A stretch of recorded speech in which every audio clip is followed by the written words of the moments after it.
कुछ लोग जुड़ चुके हैं, उन सभी का भी स्वागत है। मैं निवेदन करूँगा आदरणीय आशु जी आर्य से कि पहले एक भजन जी और उसके पश्चात आप द्वारा ही योग दर्शन सत्र से हम सभी लाभान्वित होना चाहेंगे। 1-2 मिनट का और समय दे दीजिए, क्योंकि कुछ माताएं हैं वो भजन सुनना चाहती हैं, तो वो हाँ, 1-2 ज़रूर, मिनट। ज़रूर। बिल्कुल, जब आपको अनुकूल हो तब आरंभ करेंगे। विजय माता जी हैं, शायद आ जाएं, मुझे नहीं पता आएंगी, लेकिन उनको सूचना तो मिल गई होगी।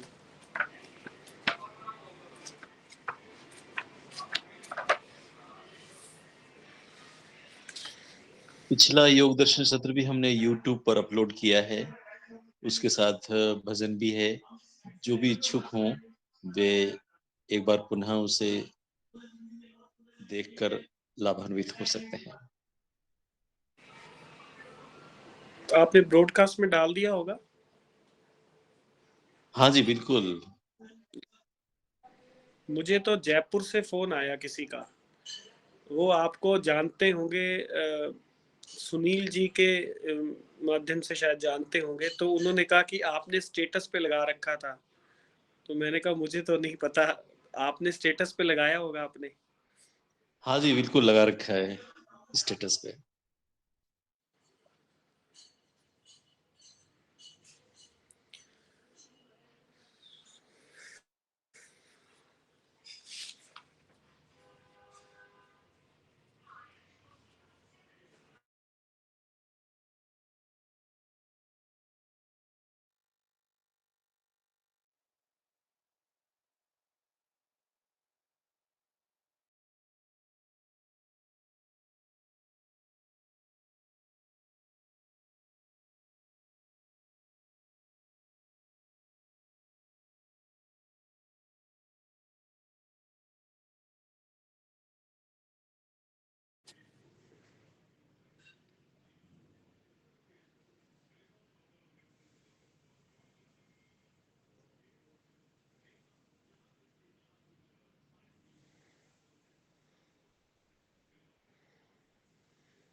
चलिए शुरू करते हैं, अभी समय फिर निकलता जा रहा है।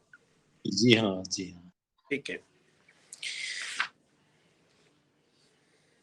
आइए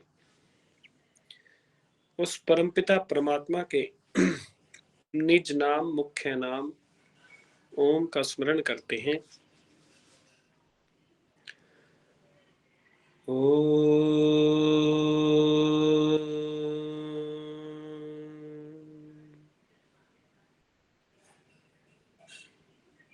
ऋषि मुनियों की दृष्टि में भी,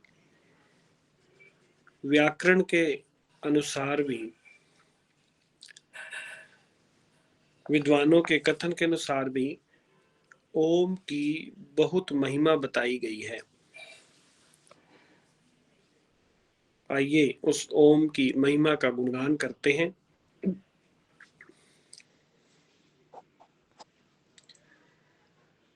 ओम है परम पिता का नाम, जप लो प्यारे ओम का नाम।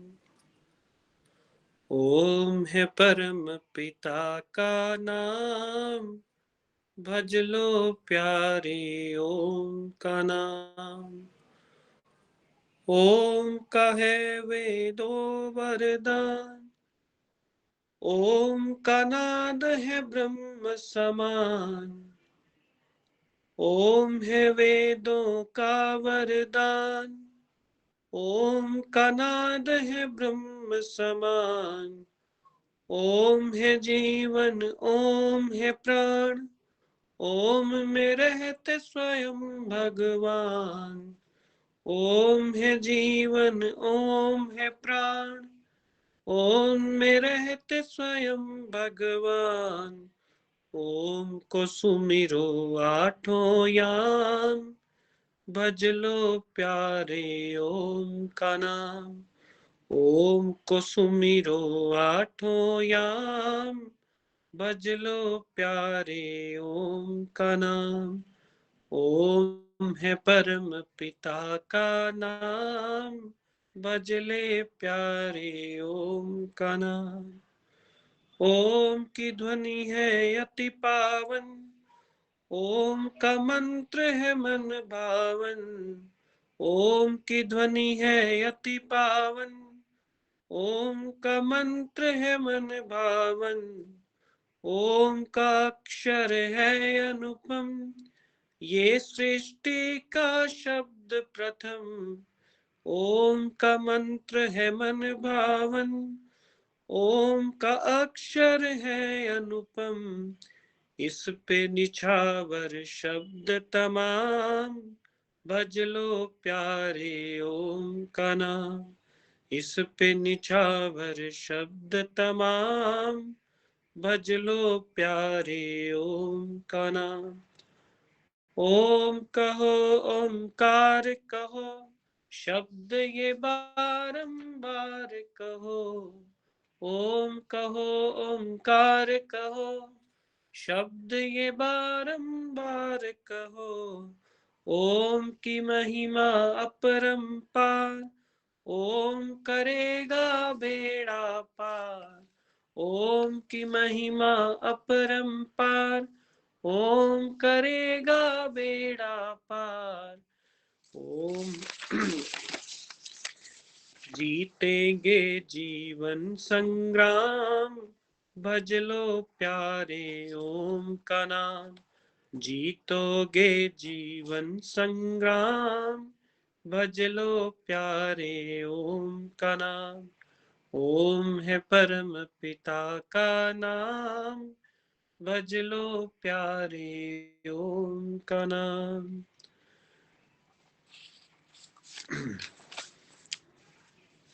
धन्यवाद। आइए आप सभी का ऋग्वेद आदि, आप सभी का योग दर्शन की इस कक्षा में स्वागत है। मंत्र पाठ से हम इस योग दर्शन की कक्षा को शुरू करते हैं। ओम सहना भवतु सहनो भुनक्तु, सह वीर्यं कर्वावहै, तेजस्विनावधीतमस्तु मा विद्विषावहै। ओम शांति शांति शांति।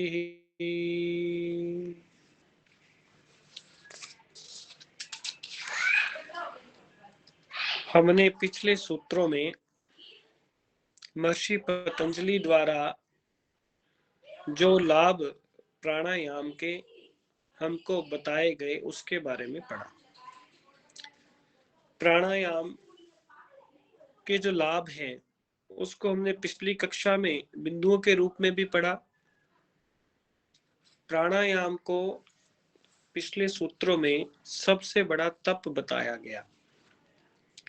सबसे बड़ा तप बताया गया, उसके पीछे जो कारण है वो भी यहाँ पर उसकी व्याख्या हमने की कि मन जो है, जब हम उपासना में, संध्या में या किसी ऐसे सत्संग में जाते हैं तो हमारा मन नहीं टिकता।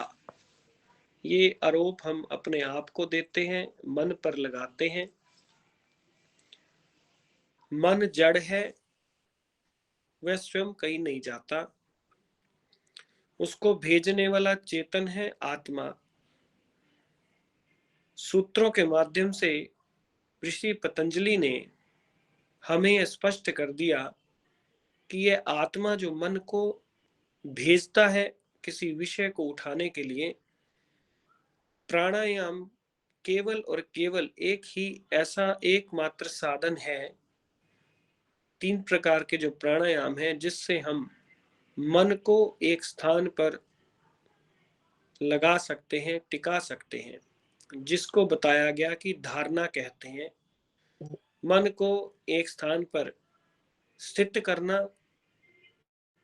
धारणा कहलाता है। ये पिछले सूत्रों में हमने पढ़ा। जो सूत्र हम यहाँ पर पढ़ रहे हैं उसको दोबारा से एक बार बोलते हैं। धारण आसु च योग्यता मनसः। थोड़ा सा पीछे से पढ़ के फिर हमें पता चल जाएगा, पिछली कक्षा से संबंध बन जाएगा हमारा। धारणासु शब्दार्थ इसका पढ़ते हैं धारणाओं में, च और योग्यता समर्थ मन की होती है। सूत्रार्थ और उस प्राणायाम के अनुष्ठान से धारणाओं में अर्थात मस्तिष्क आदि विभिन्न स्थानों में मन को लगाने की योग्यता हो जाती है। और उस प्राणायाम से, जो तीनों प्राणायाम है, बाहरी, आंतरिक और जो स्तंभ वृत्ति है, ऋषि दयानंद ने बताए, उन तीनों प्राणायामों को उसका अनुष्ठान करने से, उसको करने से, बार बार उस पर अपना परिश्रम करने से, परंतु उसमें एक शर्त भी बताई। वो ये बताई कि जीवन के अंदर दिनचर्या में यम नियमों का पालन करना अति आवश्यक है। बिना यम नियमों को पालन किए अपने जीवन में उसको उतारे हुए केवल प्राणायाम करने से हमको लाभ प्राप्त नहीं होगा। यम नियमों में ही उसका मुख्य जो रस है वह छिपा है। अर्थात हम देखें कि हमारी जो दिनचर्या है क्या वो यम नियमों के अनुसार चलती है। जिस प्रकार से दर्शनों ने हमको जीवन जीने की शैली के बारे में बताया, क्या हम उसी मार्ग पर चलते हुए अपना जीवन जी रहे हैं? क्या हमने वस्तुओं का एकत्रित नहीं किया या ज्यादा किया? क्या हमने अपने जीवन में हिंसा को स्थान दे रखा है? किस प्रकार से वहां पर सत्य का पालन करने के लिए बताया जा रहा है? शौच का आंतरिक बाहरी हम स्वच्छ हैं, अंदर से भी स्वच्छ हैं, बाहर से भी स्वच्छ हैं। अर्थात हमारे जो भीतर हमारे विचार चल रहे हैं, क्या वो दुष्विचार हैं? कोई ऐसी योजना हम बना रहे हैं कि किसी का नुकसान हो? बहुत छोटी छोटी बातें, परंतु ऐसी बातें जो हमारे पूरे जीवन पर इतना प्रभाव डालती हैं कि उससे हमारे संस्कार निर्मित होते हैं। हमारे घर में, हमारी पाकशाला में जो वस्तुएं पड़ी हैं, क्या हमने अपने ईमानदारी से, उस परिश्रम से, बिल्कुल सत्य सत्य मार्ग पर चलते हुए क्या उनको एकत्रित किया? क्या हमने किसी अन्य का पेट काटकर तो नहीं अपना घर भरा? किसी का 1 रुपया भी गलत तरीके से, भले ही भूल चूक से, क्या हमारे पास तो नहीं है? क्या हम अपनी सभी योजनाओं को इस प्रकार से बना रहे हैं कि अगर वो योजनाएं हम पर हो तो हमें प्रसन्नता हो? अर्थात यथा योग्य व्यवहार हम कर रहे हैं या नहीं? तो इस प्रकार से छोटी छोटी बातें जब हम अपने जीवन में यम नियमों के अनुसार चलाएंगे, तब उसके पश्चात प्राणायाम करना और उसके बिना प्राणायाम करने का हमको खुद प्रभाव नजर आता है। तो यहाँ पर ये बता रहे हैं कि उस प्राणायाम के अनुष्ठान से धारणाओं में अर्थात मस्तिष्क आदि, धारणाओं में मतलब जो हमारे स्थान हैं मस्तिष्क में, नाभि में, अपने दोनों चक्षुओं के बीच में, दोनों हृदय स्थान के बीच में, तो दोनों वक्षस्थलों के बीच में, तो वहां पर जो स्थान है वहां पर हम मन को लगा सकते हैं। ऐसी योग्यता हमें किससे प्राप्त होगी? प्राणायामों से। अर्थात योगाभ्यासी जहां कहीं भी मन को रोकना चाहे वहां रोकने में समर्थ हो जाता है। ये हमने पहले पढ़ा। आइए आगे करते हैं। व्यास भाष्य। प्राणायाम अभ्यासादेव प्रच्छद्दन् विद्यारणाभ्यां वा प्राणस्य इति वचनात्। ये वचन है। व्यास भाष्य का अर्थ पढ़ते हैं। प्राणायाम के अभ्यास से ही धारणाओं में मन की योग्यता भी होती है। अर्थात प्राणायाम के अभ्यास से ही प्रच्छद्दन् विद्यारणाभ्याम व प्राणस्य, इस वचन से क्या अर्थ निकलता है जी? यहाँ पर इस सूत्र में प्राणायाम का और भी फल बतलाया गया है। मनुष्य थोड़े से खुश नहीं होता। कोई भी कार्य हम करते हैं, जब उसकी शुरुआत हम आरंभ करते हैं, उसको प्रारंभिक स्थिति में ही हम तब जाते हैं, तब उसमें हाथ डालते हैं जब हमें किसी प्रकार का कोई लाभ दिखे। बिना लाभ के हम कोई कार्य नहीं करते। कोई भी दिनचर्या में कोई भी आप कार्य करते हैं, उसके पीछे कोई ना कोई लाभ छिपा है। बिना लाभ के हम कोई कार्य नहीं करेंगे। यहाँ पर भी ऋषि ने हमको लाभ गिनवा रहे हैं। पिछली कक्षा में भी लाभ बताए थे, अब फिर से लाभ बता रहे हैं कि प्राणायाम करने से हमको किस प्रकार से लाभ होंगे। जब हमको लाभ दिखेंगे तब हमारी प्रवृत्ति उस तरफ और बढ़ेगी, परंतु वो प्रवृत्ति तब बढ़ेगी जब हम उन क्षण भंगुर जो सुख हैं उनकी तरफ से अपनी इंद्रियों को हटाएंगे।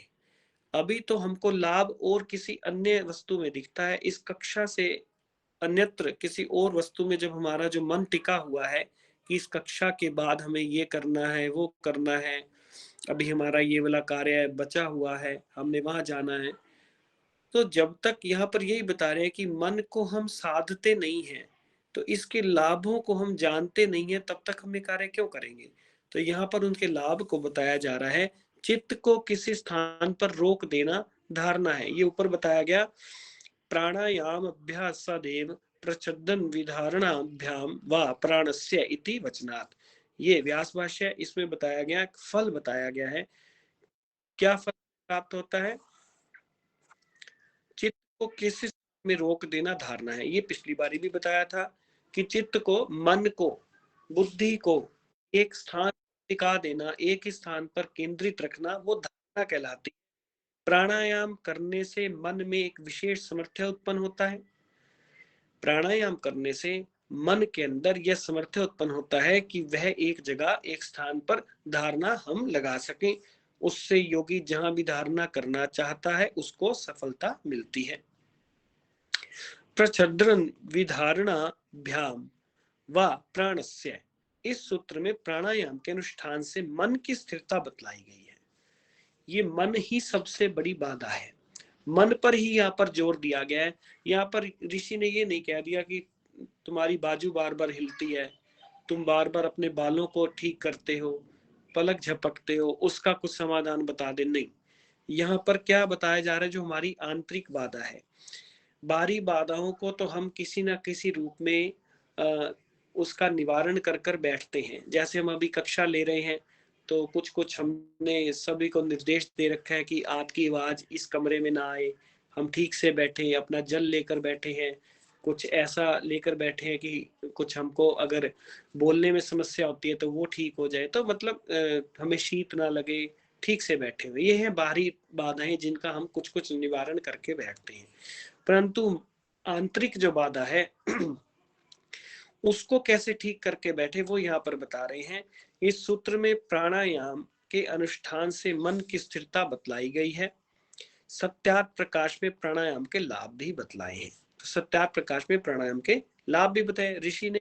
महर्षि दयानंद ने प्राणायाम के हमको लाभ भी बताए हैं। हमारा अभी जो कक्षा है ऋग्वेद आदि भाष्य भूमिका, उसमें भी यही प्रसंग चल रहा है।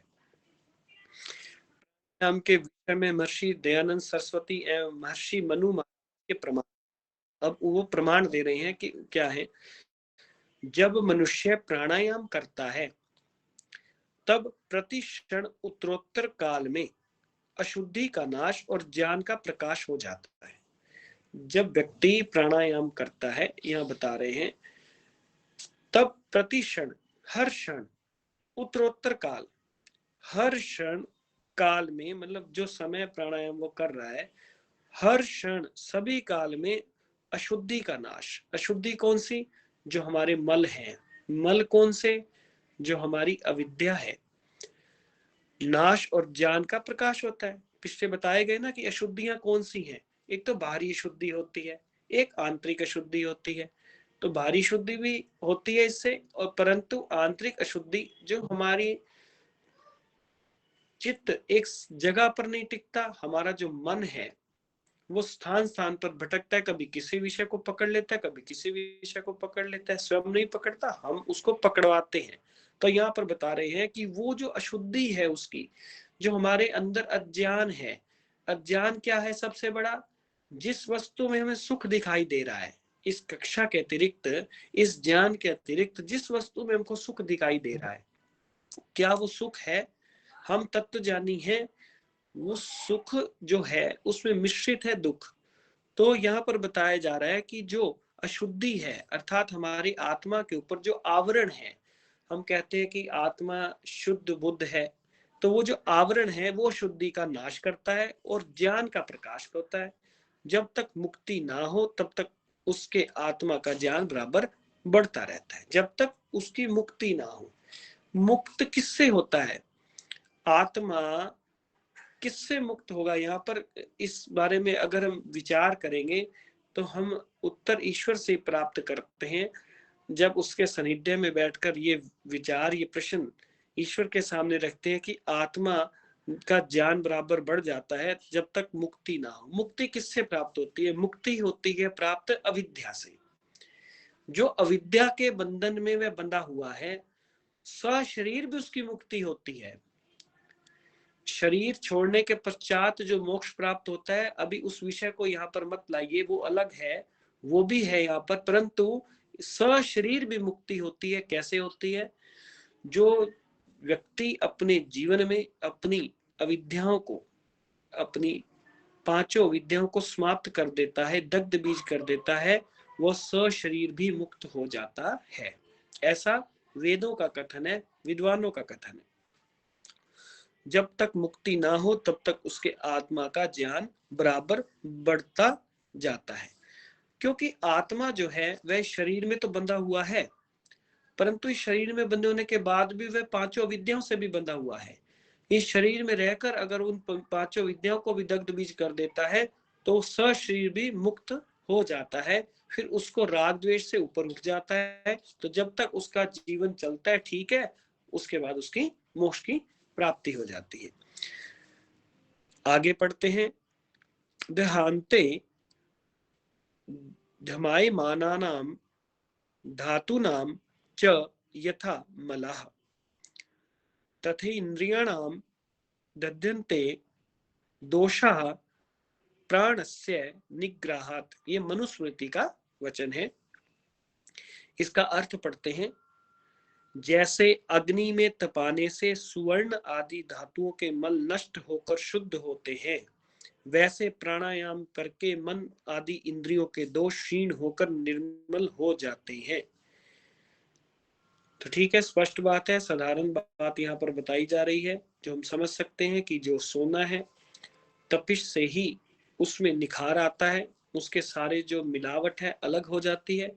जिस प्रकार से भी उसमें जो मल होते हैं, अर्थात मिट्टी होती है, कुछ अन्य पदार्थ उसमें मिला हुआ है, तो वो अलग हो जाता है। किसकी वजह से? अग्नि में तपने की वजह से।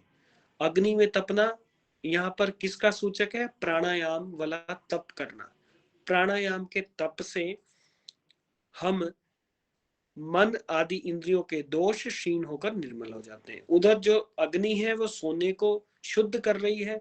यहाँ पर हमारे जीवन में जो अग्नि है अर्थात प्राणायाम है, वो हमारे जो दोष हैं, जो मल हैं, उनको, मन और इंद्रियों के दोष को क्षीण और निर्मल बना देती है। इस प्रकार करने से आत्मा और मन की पवित्रता और स्थिरता होती है। इस प्रकार से हम जब प्राणायाम करेंगे तो हमारी जी माता जी कुछ कह रहे हैं आप? ईश्वर माता जी बीच बीच में नेट चला जाता है तो दोबारा लगाया। ठीक है, तो यहाँ पर बताया जा रहा है इस प्रकार करने से आत्मा और मन की पवित्रता और स्थिरता होती है। आत्मा पवित्र, आत्मा तो पवित्र है, अभी पवित्र नहीं है, क्योंकि उसके ऊपर जो आवरण है, जो अशुद्धियां हैं, उससे वो अपवित्र है। आत्मा में किसी प्रकार का कोई मिश्रण नहीं होता कि उसमें ये मिलावट होगी, वो मिलावट होगी। वो मिलावट नहीं है, वो आवरण है। उसको, उसके जो सत्य भाग को हमारे अशुद्धियों ने ढक रखा है। तो यहाँ पर बता रहे हैं कि पवित्रता और स्थिरता होती है। आगे बता रहे हैं प्राण अपने वश से मन और इंद्रियां भी स्वाधीन होते हैं। प्राण है, जो हम प्राण लेते हैं, जो श्वास हम ले रहे हैं, वो अपने वश में मन और इंद्रियां भी स्वाधीन होते हैं। स्वाधीन, हमारे अधीन। किसके अधीन? आत्मा के अधीन। यहाँ पर बात ये समझने की है कि प्राण अपने वश में, प्राण वश में कैसे होंगे? प्राणायाम करने से। हम कहते हैं ना कि इतने समय तक अंदर रोक के रखो, इतने समय तक बाहर रोक के रखो, उस सीमा को थोड़ा थोड़ा बढ़ाते जाओ। फिर उस काल को देखो कि अभी मैंने अगर 10 सेकंड के लिए रोका, फिर 20 सेकंड के लिए रोका, फिर 1 मिनट तक में आ गया, फिर 1.5 मिनट तक में आ गया। वो जितना काल बढ़ता जाएगा, यहाँ पर लिख दिया कि प्राण अपने वश में जब हम कर लेंगे, प्राण अपने वश में, प्राणायाम जब हम अपने जीवन में लाएंगे, उसका प्रयास करेंगे, तो मन और इंद्रियां भी स्वाधीन होंगी। किसके स्वाधीन? हमारे अधीन होंगी। ठीक है, हमारे अधीन, अर्थात आत्मा जो चाहेगी उनसे वही विषय वो उठाएंगी। ऐसा नहीं है कि बैठे तो हम उपासना में है और हमको कोई सुगंधी आ गई बाहर से, फिर बस हमारी उपासना एक तरफ रह जाती है, बस हम उसकी तरफ दौड़ पड़ते हैं। कोई ध्वनि सुनाई देगी, किसी बच्चे के रोने की आवाज सुनाई देगी तो उपासना से हट जाते हैं हम। क्यों? लगता है पता नहीं कौन सी क्या घटना हो गई, उसके चोट तो नहीं लग गई। परंतु ऐसा तब नहीं होगा। ऐसा किनके साथ नहीं होता? योगियों के साथ नहीं होता, मुमुक्षुओं के साथ नहीं होता, जो प्राणायाम अभ्यस्त हो जाते हैं उनके साथ नहीं होता। तो ये यहाँ पर बता रहे हैं, बल पुरुषार्थ बढ़कर, बल और पुरुषार्थ बढ़कर बुद्धि तीव्र सूक्ष्म रूप हो जाती है। आपने देखा होगा कि जो लोग प्राणायाम करते हैं, इन तीनों प्राणायाम की बात हो रही है, उनकी बुद्धि जो है, कई उदाहरण तो हैं, परंतु यहाँ पर इसलिए नहीं दिए जा सकते कि कुछ विद्वानों के संपर्क में मैं हूँ, शायद आप ना हो, परंतु फिर भी आपने देखा होगा जो हमारे आर्य जगत के उच्च कोटि के विद्वान हैं, कुछ का तो जो क्षेत्र है वो केवल उपासना है, वो केवल उपासना पर अपना ध्यान केंद्रित करते हैं। कुछ प्रवचन दे रहे हैं, कुछ वेदों के मंत्रों को सबके सामने रख रहे हैं। जो लोग प्राणायाम के क्षेत्र में हैं, उनका जो बुद्धि है वो, ये सत्य बात है कि उनकी बुद्धि छोटे से छोटे वस्तु को भी, विचार को भी पकड़ लेती है, और बड़े से बड़े जो चल रही होती है कोई योजना, उसको भी वो पकड़ रही होती है। तो यहाँ पर यही बताया जा रहा है कि बुद्धि तीव्र सूक्ष्म रूप हो जाती है कि जो बहुत कठिन और सूक्ष्म विषय हैं को भी शीघ्र ग्रहण करती है। मतलब व्याकरण है, हमारी समझ से परे है, अष्टाध्यायी के सूत्र है, हमारी समझ से परे है। क्यों? क्योंकि हमने उन पर अभ्यास नहीं किया, अभी हमारा उन पर परिश्रम चल रहा है, ध्यान केंद्रित पूरा नहीं है। हम देखते हैं कि कुछ लोग उस पर अच्छी पकड़ बना लेते हैं, जो व्याकरणाचार्य हैं अच्छी पकड़ बना लेते हैं। तो यहाँ पर यह बताया जा रहा है कि प्राणायाम करने से बड़े से बड़ा विषय, छोटे से छोटा विषय भी बुद्धि में आ जाता है, उसका हम शीघ्र ग्रहण कर सकते हैं। इससे मनुष्य शरीर में वीर्य वृद्धि को प्राप्त होकर स्थिर, बल, पराक्रम, जितेंद्रिय सब शास्त्रों को थोड़े ही काल में समझकर उपस्थित कर लेगा। यहाँ पर यह बताया जा रहा है, जो व्यक्ति प्राणायाम करेगा, ईश्वर से जुड़ेगा, ईश्वर उसको यह संदेश यह देता है, उसको अपने समीप बैठाकर उस पर यह दया उपकार करता है, उसको यह ज्ञान देता है कि अपनी इंद्रियों से कोई ऐसी चेष्टा ना करो जिससे वह निर्बल हो, ऐसा कोई कार्य ना करो जिससे वह निर्बल हो, कोई व्यभिचार मत करो, अपनी इंद्रियों को दोषों में मत लगाओ, ताकि वीर्य की वृद्धि, हमारे जो शरीर है उसमें बढ़े। वीर्य की वृद्धि से क्या कर सकता है व्यक्ति? मनुष्य उस वीर्य की वृद्धि से किस पराक्रमों को कर सकता है, क्या बल प्राप्त कर सकता है? हमारे सामने ऋषि दयानंद का उदाहरण है। वे आजीवन ब्रह्मचारी रहे, उस ब्रह्मचार्य का बल उनके जीवन में पदे पदे दिखता है, स्थान स्थान पर दिखता है।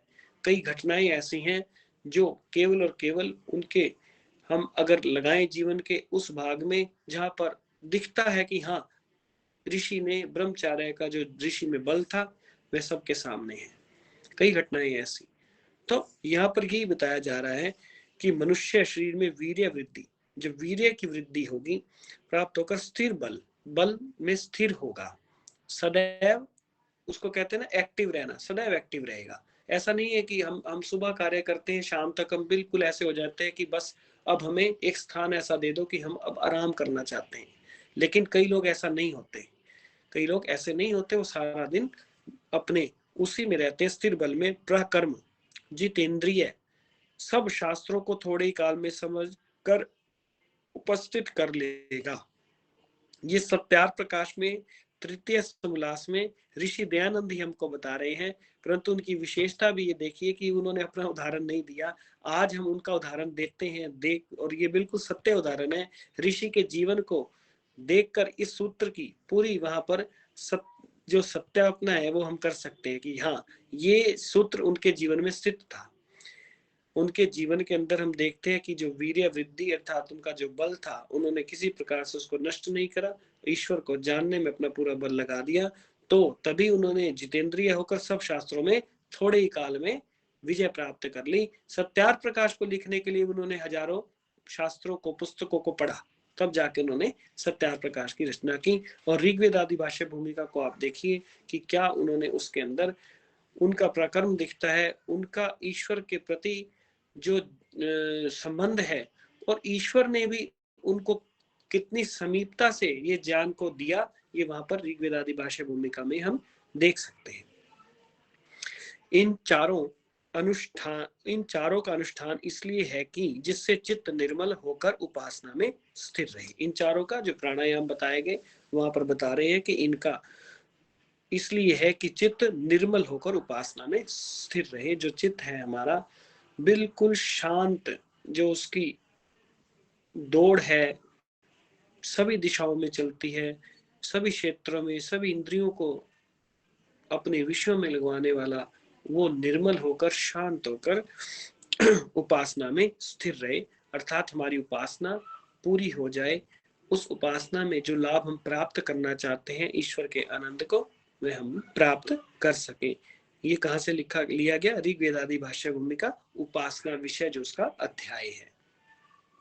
आइए अब आगे पढ़ते हैं। अथ कह प्रत्याहार, प्रत्याहार क्या है ये पूछ रहे हैं। अर्थ पश्चात प्रत्याहार क्या है यहाँ पर ये पूछ रहे हैं। सूत्र पढ़ते हैं। स्व विषय संप्रयोगे चित्तस्य स्वरूपानुकार इवेन्द्रियाणाम प्रत्याहार।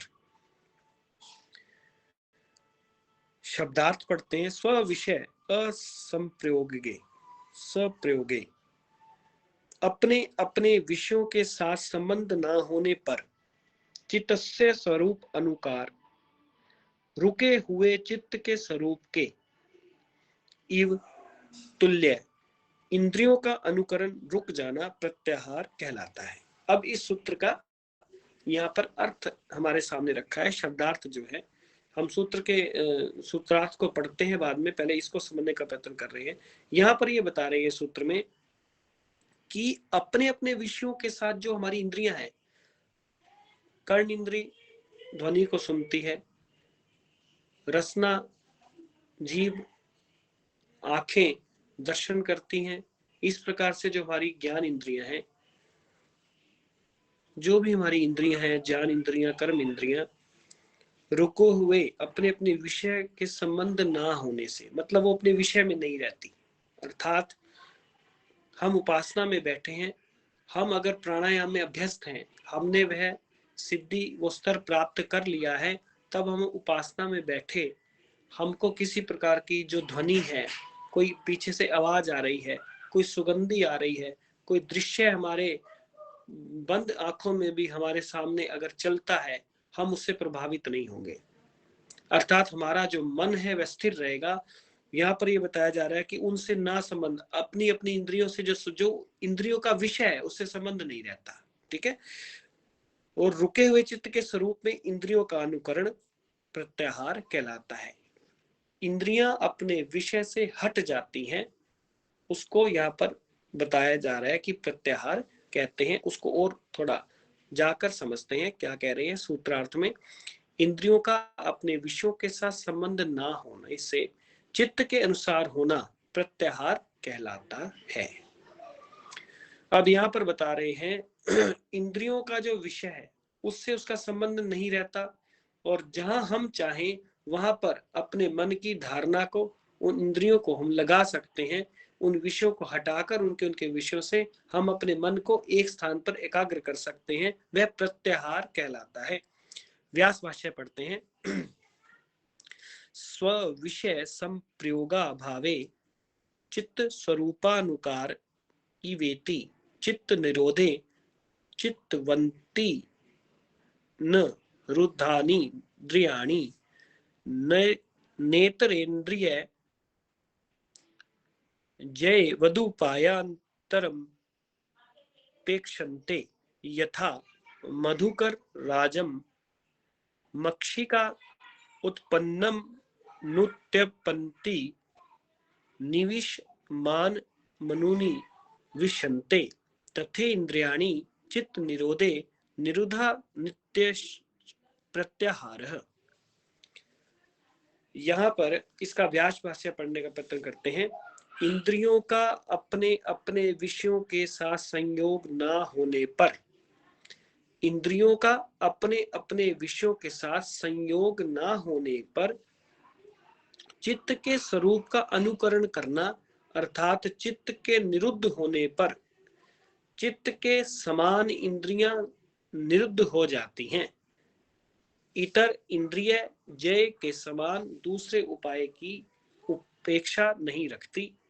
जिस प्रकार मधुमक्खियों की रानी के उड़ने पर मधुमक्खियां उड़ती हैं, बैठने पर बैठती हैं, उसी प्रकार इंद्रियां चित्त के निरोध होने पर निरुद्ध होती हैं। यह प्रत्याहार है।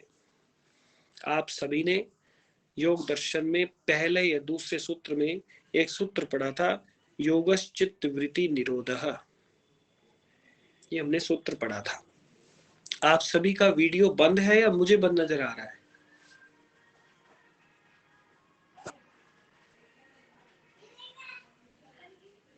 हाँ, ठीक है, ठीक है, सभी का बंद था।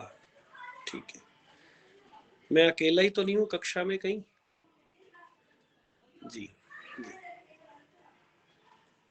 ठीक है।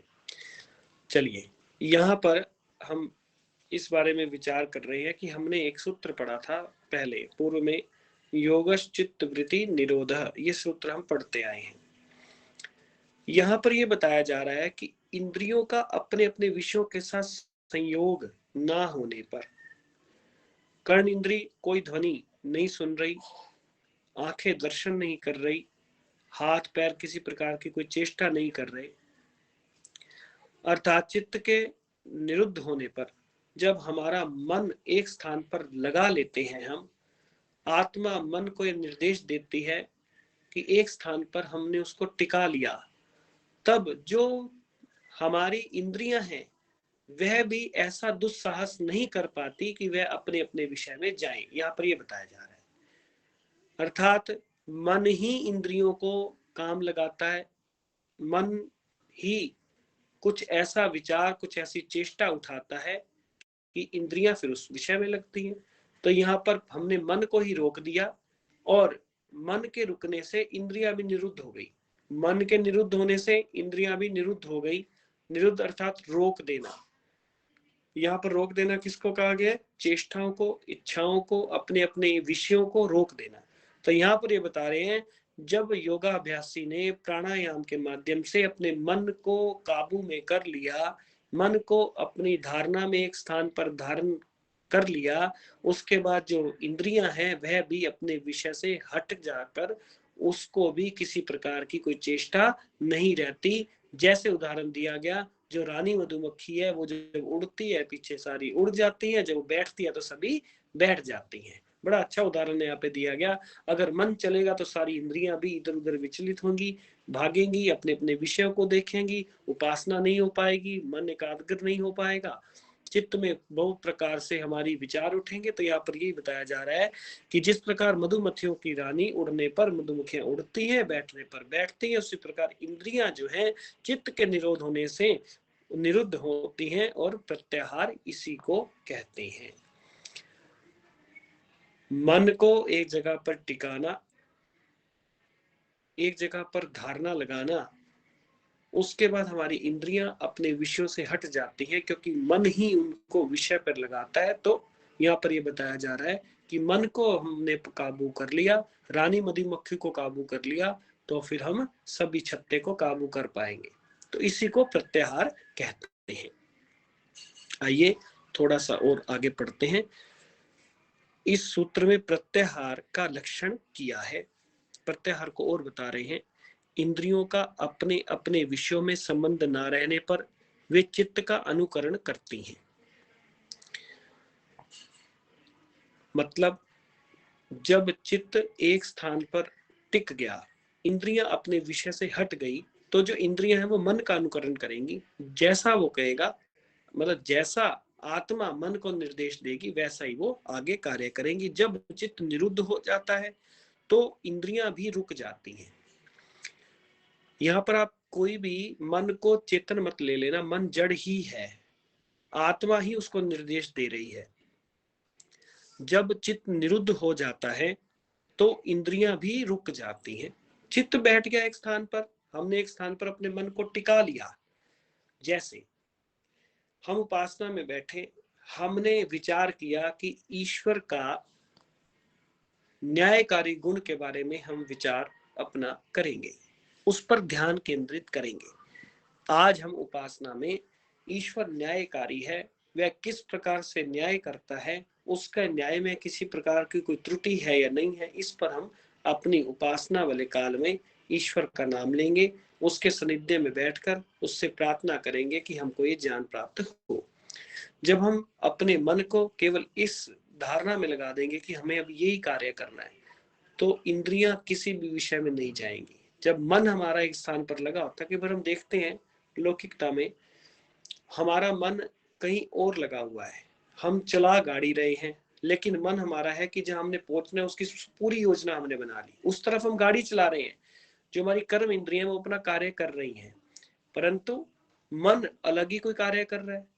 वो इसलिए कर रहा है, मन उस काम में नहीं है। मन अगर हमारा एक जगह केंद्रित होता तो हमारी जो इंद्रिय वो भी उसके काबू में रहती।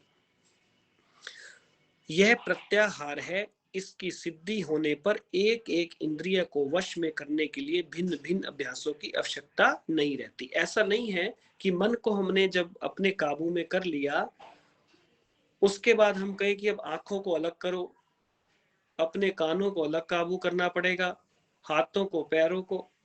तो ऐसा नहीं है। वो कह रहे कि मन काबू में हो गया तो सभी इंद्रियों को अलग अलग भिन्न भिन्न अभ्यासों से हमको उसको अपने भीतर लेने की, विषयों से हटाने की आवश्यकता नहीं पड़ेगी। जैसे मधुमक्खियों की रानी चलती है तो सभी मधुमक्खियां उसके साथ साथ चलती हैं, और जहां पर वह बैठ जाती है वहां पर सभी बैठ जाती हैं। इसी प्रकार से सभी इंद्रियां चित्त का अनुकरण करती हैं। जो इंद्रियां वो चित्त का अनुकरण करती हैं, वो चित्त का अनुकरण करती हैं, अर्थात जिस प्रकार से मन उनको दौड़ाता है वो दौड़ती हैं। यहाँ पर यह जानना चाहिए कि चित्त स्वयं नहीं चलता। ये बात फिर से आ गई जो भी हमने बोली थी यहाँ पर, कि चित्त स्वयं नहीं, क्योंकि ये प्रकरण पढ़ते हुए व्यक्ति को लगता है, जो पढ़ रहा है इसको, कि चित्त के बारे में बताया जा रहा है, चित्त चेतन है, सब कुछ चित्त को लेकर बताया जा रहा है। मन ऐसे करता है, मन को रोक दो तो सभी रुक जाएंगे, इसका अर्थ मन चलता है। यहाँ पर बहुत स्पष्ट कर दिया। बिल्कुल यहाँ पर यह जानना चाहिए कि चित्त स्वयं नहीं चलता, क्योंकि वह जड़ पदार्थ है। जो भी हम यहाँ पर बता रहे थे, चित्त जड़ है, वो स्वयं नहीं चलता, उसको चेतन चलाता है। कोई भी इस संसार में कोई भी वस्तु जो जड़ है, उसको चलायमान करने के लिए चेतन की आवश्यकता है। वो जड़ स्वयं कुछ नहीं कर सकता। तो जड़ और चेतन में भी हमको अच्छे से भेद पता होना चाहिए।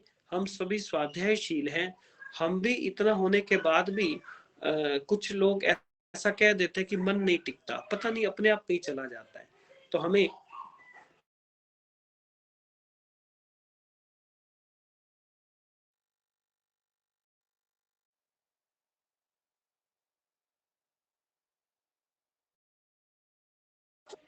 तो क्षमा करें, तो यहाँ पर ये उन्होंने स्पष्ट कर दिया कि जो मन है वह जड़ है, उसको चलायमान कोई चेतन ही करता है और वो है आत्मा, क्योंकि वह जड़ पदार्थ है।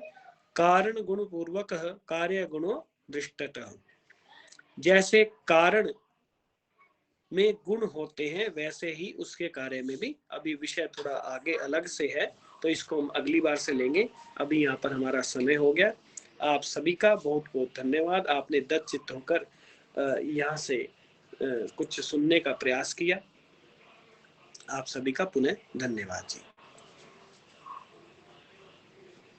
जी बहुत बहुत धन्यवाद आदरणीय आचार्य जी का। सभी को सादर नमस्ते।